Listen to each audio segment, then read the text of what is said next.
I've been asked this question hundreds of times. Why is my credit score different everywhere?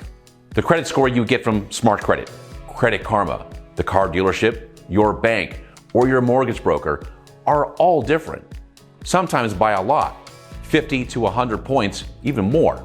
It's confusing when you just want to know, what is my real credit score? In this video, I'll explain why your real credit score is going to be different just about everywhere you look. Credit scores can be confusing because they were created to help lenders determine what kind of a credit risk you and I are. And not all lenders look at your credit report the same. For example, the mortgage banking industry uses a FICO score that's only used for the mortgage industry. You'll never see that scoring model used anywhere else.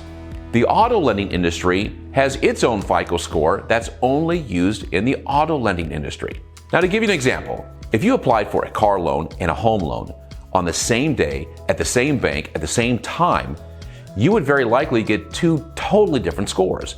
That's because what the mortgage FICO score cares about is different than what the auto FICO score cares about.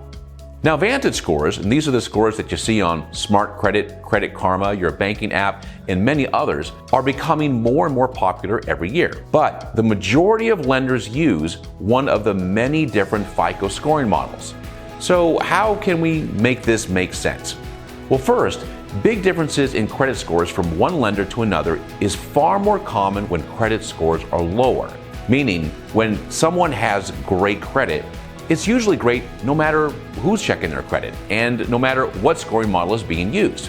When someone is in the fair to poor category, this is where you're going to see the biggest differences in credit scores.